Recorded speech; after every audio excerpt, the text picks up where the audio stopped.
Welcome to the United Cast. It's Entertainment Talks podcast for Man United and football. I'm your host Matthew, and today I'm talking about Manchester United's 2-0 defeat at home in the Carabao Cup semi-final against Manchester City. It's fitting, isn't it? I'll tell you something that I've noticed. Right, this hasn't got as much to do with the game as whatever. I was away on the Christmas break, watched the other games, of course, the Aston Villa game, the Leicester game, and some of the others as well. I can't remember off the top of my head what the others were, but those were two of them. I go away on a Christmas break, right, from the podcast, and what I've been crying out for and what Man United fans have been crying out for, please drop Lindelof and or Maguire and put Eric Bailly in the team. He did that. We defended a lot better. Even Maguire's been a lot better for the last couple of games because he's had a better partner in defence. Eric Bailly, or Bay, made the last-ditch deflection against Aston Villa, won us the 3 points. Brilliant.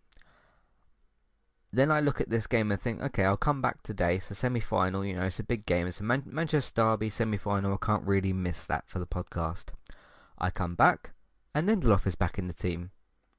It's fitting, isn't it, really? Because I was I'm gonna happily come on here and say, he did change Lindelof for Bailey, and it worked so much better. That's what I've been talking about.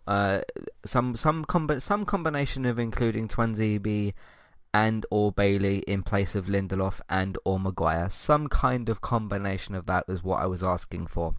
So it's just fitting. It's just written in the stars. It's just fitting that the game I come back to for podcasting, for the United cast, of course, that he puts those two centre backs back in. Doesn't put them back in. Maguire was already there. Puts Lindelof back in the team alongside Maguire, and they were bad again. I don't know. Ollie doesn't seem to. He just loves playing them at the back, doesn't he?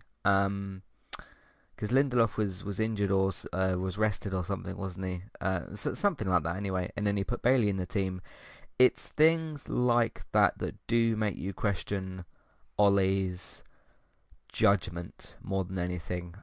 Sure, there's some managerial decisions in there you could question, but that's more his judgment of a player's ability and his judgment on the previous performances.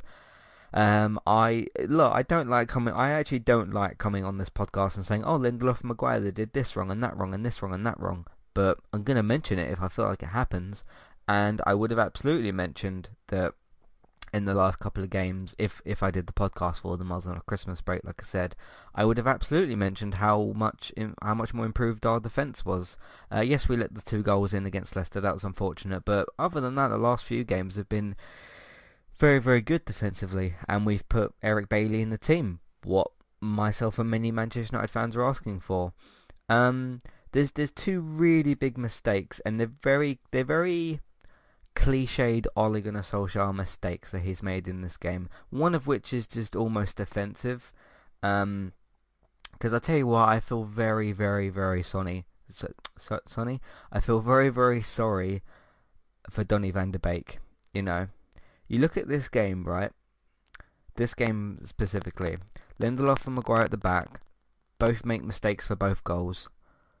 Van de Beek sitting on the bench. Pogba's having a poor game. Pogba's having like one of his 3 out of 10 sluggish, slow sort of games. Not doing his defensive work. And then in the 86th minute, he brings on Donny van de Beek. I feel really, really sorry for him. I really, really do. I think I'd say bits and pieces, I guess. The bits and pieces that we've seen of Donny van de Beek have been brilliant, have been very, very good. There's no reason to drop him out of the team. But yet again, Donny van de Beek is sitting on the bench.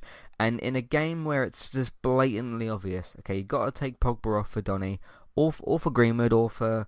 Who else is on the bench? James and Matter, I think, as well. One of them players will do. Take Pogba off. He's having a bad game. And take out one of those 2 centre-backs and put Eric Bailly on. And he didn't do it. It's such a cliched... This is a very cliched Ole Gunnar Solskjaer mistake-filled sort of game where he's repeated his own mistakes today. And look, I'm not like Ollie out or whatever. We might be top of the league in but when we play our next Premier League game, which is amazing. That's amazing to think about. And look, some fans will look at this game tonight and go, "Oh, you know what? It was only the Carabao Cup semi-final. We could be top of the league." No, it's not. It's not okay. It's not acceptable to lose a semi-final and just sort of just shove it to the side. It's a trophy. It's a competition that we could win. I don't care if we're playing a charity match. I want us to win. Like I think it was in 2019 they did the treble reunion game, didn't we? And it didn't mean anything if we lost. I still wanted us to win, and of course we went and won 5-0. It was brilliant. It's there's no difference there to me, whether it's a treble reunion friendly sort of, it's good to celebrate that 20 years later or whatever, whether it's a game like that or a Carabao Cup semi-final or a league game against Sheffield United. I don't care. I want to win it. I want to win it. And it's a semi-final. You've only got 2 games left anyway. You might as well just want it.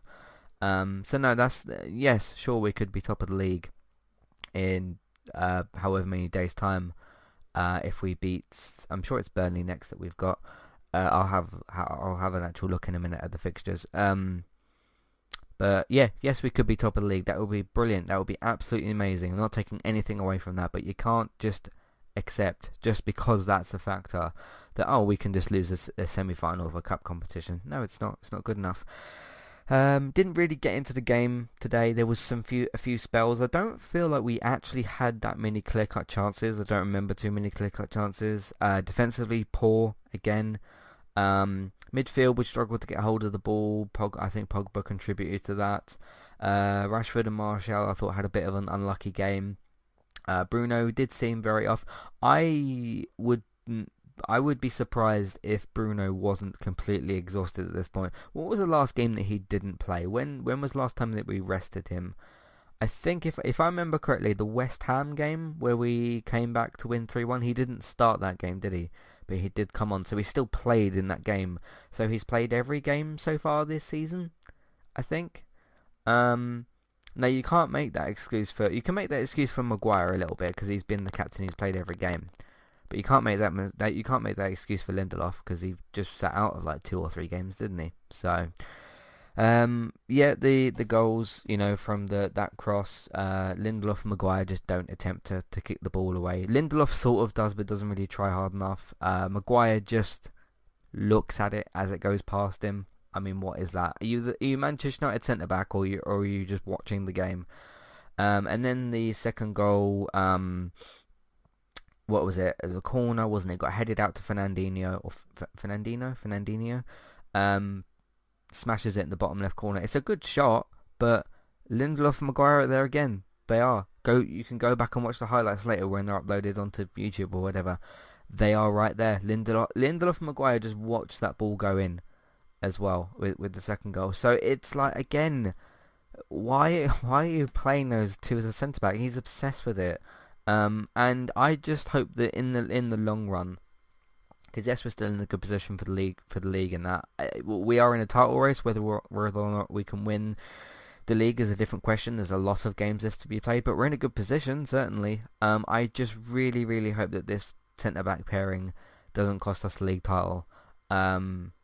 So I don't know. And then just adding insult to injury for Donny van de Beek, I just feel really sorry for him. Bringing him on with 3 or 4 minutes to go. What is he supposed to do in that time? So it's just very disappointing. So we're out the Carabao Cup. Let me have a look at the fixtures now. Actually, let me just load my Sky Sports app. So that was today, Thursday, Friday, Saturday. Saturday, Watford. That is in the... what is that in? That's in the FA Cup, I'm pretty sure. Yes, that's in the FA Cup. So that's on Saturday. I was wondering when we're going to play FA Cup again. I just sort of completely forgot about it. And then I'm sure it's Tuesday. Yes, Tuesday, 8:15. Burnley. The Watford game that I just talked about is at 8 o'clock as well. Yeah, most of our games are at 8 o'clock now. So, but yes, the Burnley game next is away to Burnley on 8:15 next week on Tuesday. So by the end of Tuesday night, we could be sitting here celebrating, being top of the league, whatever. Because Liverpool have been slipping up as well. Draw against Fulham and West Brom and Newcastle and losing to Southampton. They're not doing well at the moment, and we've got to capitalise on that. So we'll see how that goes. But that's pretty much my thoughts on the game. I don't want to just repeat what I've kind of said and whatnot. Let's go into some housekeeping and in the player ratings. I'll talk about some more stuff there. See you for that in a minute. Hi there, and thanks very much for listening. Today I'm here to tell you about our 2 different affiliate links. The first of which is our Amazon affiliate link. That's where you can shop on Amazon. We can get a small cut of what you spend, but it won't cost you anything extra. So whether you're getting a gift for somebody else or treating yourself, or maybe both depending on the occasion, we can get a small cut of what you spend, but it won't cost you extra. You can find the link to our Amazon affiliate link in your show notes. The second affiliate link for today is our Kualu affiliate link. If you want to get started with a website and a domain name of your choice, you can simply sign up with Kualu using the link in the show notes. They also have a live chat support system that's in the bottom right hand corner as well. So if you need help with getting set up, Kualu will be able to help you with that as well. The links for both of these can be found in your show notes for Kualu and the Amazon affiliate link. If you would like to get the ad-free versions of Entertainment Talks podcast and support us along the way, you can simply sign up over on our Patreon page. You can sign up either as a creator or as a patron. There's no difference there for the time being. And you can get your ad-free podcasts over there. It's a great way to support us on Entertainment Talk and to get rid of the ads and get your ad-free podcasts. You can also support Entertainment Talk on Patreon at the $3 level tier. This gets you a chance to request a review from us of your favourite TV show or film, but it's one per month, so one TV show or film review per month. It's up to you which one you want to choose. We will watch a few episodes of the TV show that you choose, or of course if it's a film, we'll just watch that film and we will review that for you on that month. And then when it gets to the next month, you can request a new TV show or a film review of your choice. That's $3 level tier. That does also of course include your ad-free podcasts for the month as well. Thank you very much for listening and enjoy the rest of the show. Alright, recently on Entertainment Talk, let me scroll down a little bit here. Right, so kicking off the year, I did do a secret little mini-series called A Month of Positive Creators. The launch episode, which explains what the series is about, and the schedule for it and everything, that went out last week. But this week, Wednesday, for the 6th of January, the first episode is available to be listened to. A Month of Positive Creators. Episode 1 is for Bex Trista, also known as Trista Bytes on Twitch. You can go and follow her over on Twitch if you search for Trista Bytes. Trista, B-Y-T-E-S. Very, very positive person on the internet.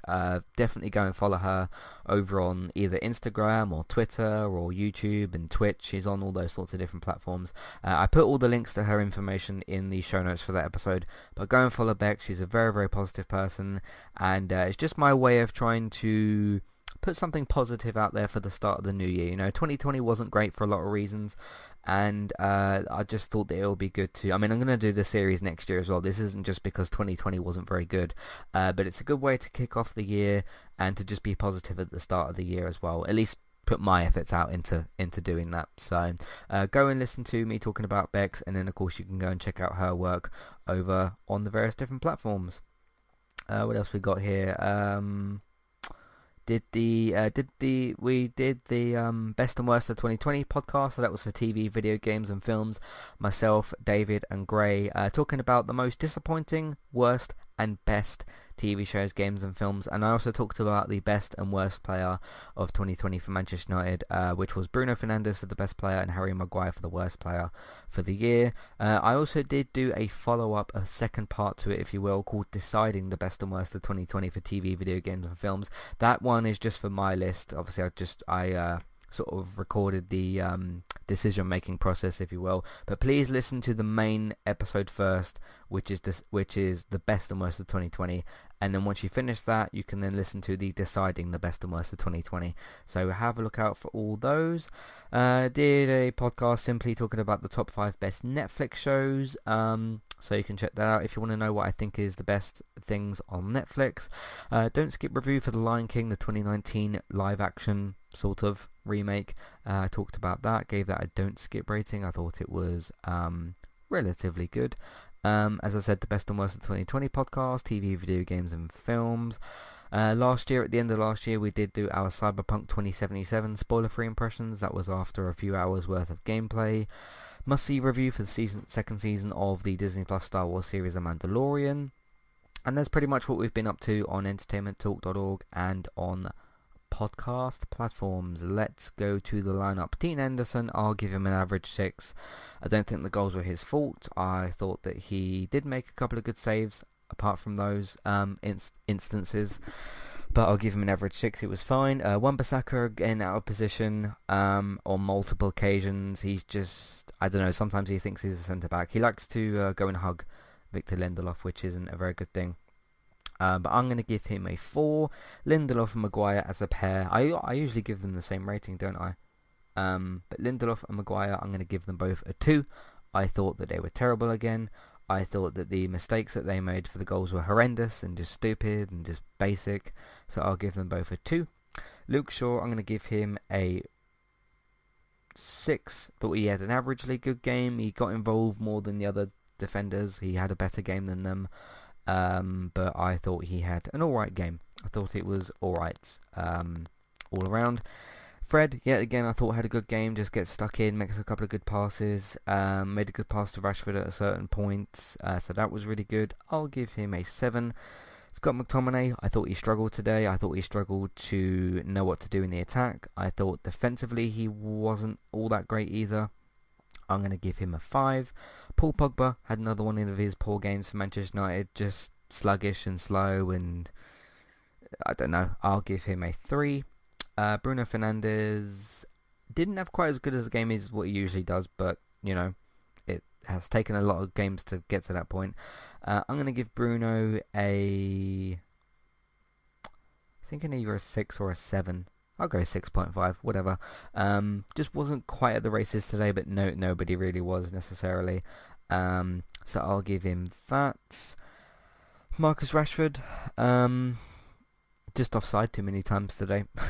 had very, very good intentions, but was just offside too many times today, which was unfortunate and quite annoying. I'll give him a 7, I think. Martial, kind of the same thing, wasn't offside obviously, but got involved in the game, had some good intentions. I'm going to give him a 7 as well. Let's go down to the subs, who actually, well, I can't really give Van der Beek a score, because what score am I going to give him for 3 minutes worth of game time? He only made 2 subs today, didn't he, as well? Yeah. 2 out of 5. Two subs out of 5 when you're losing the game. Okay. Mason Greenwood, I will give him a average 6. I thought it was alright. I thought it was fine. Didn't make too much of an impact on the game, but did a couple of little bits and pieces here and there. And then Donny van der Beek gets a not available score, because I can't really give him one. So I don't recall a single touch he actually had on the ball, so I can't really give him anything. And then there is no other substitutions to talk about. So out with the Carabao Cup. Chance of going through to the next round of the FA Cup on, I've already forgotten what day it is, the next game against Watford. And then of course Tuesday next week is the next big game for Manchester United. A chance to go top of the Premier League table, which is really weird if you think about how bad we've been this season. Defensively, how bad we've been. Attacking wise, we've actually been alright this year, but just defensively we've been pretty horrendous throughout most of the season. So it's genuinely quite weird to sit here and realise on Tuesday after the next league game we could be 3 points clear at the top of the league. I mean, Liverpool had to mess up a little bit for us to get there. Of course, you have to sort of rely on that a little bit, but that is still a little bit strange, isn't it? It is a little bit strange. So those are my thoughts on the game. What did you think? What did you think of the return of Victor Lindelof? I'm sure you all enjoyed it very much. Do you think that's it now? Do you think Lindelof and Maguire are back in the team? Do you think that Eric Bailey's just gonna get the Donny treatment, really, just left on the bench for no particular reason? Do you think that's going to happen? What do you think is the future for those two players, Donny van de Beek and Eric Bailey? How much game time do you think they'll get in the next couple of games? Because I don't think that they'll get very much, and that would be a huge mistake. I just don't want this league title potential to be thrown away because of the two centre backs. Ollie's got to realise that he needs to change them. It could literally be the difference between a league title and no league title. So, we shall see how it all goes. But you can let me know the thoughts, feelings, questions, comments, concerns, either at methodentertainmenttalk.org, Twitter eTalkUK, there's a contact page and information in your show notes. So go and get involved. That's it. You can find everything else that we do on entertainmenttalk.org. Been a little bit slower obviously because of the Christmas break, but the month of positive creators has started. United Cast is back. Star Trek Discovery is going to get wrapped up on Friday for season 3. And then of course there's the Watford game at the weekend as well. So lots of content to come out. I'm going to start ramping up production of things again next week, and of course do the chat podcast and talk about the 2020 for Entertainment Talk, all those sorts of things. So get involved with all the content that we've got on entertainmenttalk.org for TV, video games and films. If you like what you heard today, you want to support more of it, you can do so. The Patreon page, check us out on Patreon, the $1, $3 level tiers for ad-free podcast and review options. Word of mouth and social media, you can simply tell people that you know about the content that we've got, either just by telling them or using social media, Facebook, Twitter, different Facebook groups, what have you. You can get your up-to-date, reliable TV and film news over on geektown.co.uk. And if you want to see, by the way, what won the Geektown Awards, we did put out the podcast this week, or David put the podcast out this week on Tuesday. So if you go to geektown.co.uk or check out this week's Geektown Radio episode, you can find out what won what for the different categories, some of which you guys may have voted of. So that's cool as well. So go and check out all of that. As I mentioned earlier with Bex, this week's selection for the Positive Creator. You can find everything that she does. She streams pretty much almost daily over on Twitch. If you search for Trista Bytes, Trista Bytes, go Trista Bytes. Go and follow her over there. You'll be notified when she goes live. So check out all of that. And look out for Let's Play Sundays. Thanks very much for watching. And I'm deflated from losing a semi-final. I'm not really angry, I'm just deflated. Well, I am angry a little bit, but I'm just deflated. So I'll see you next time. Goodbye. Please drop Victor Lindelof.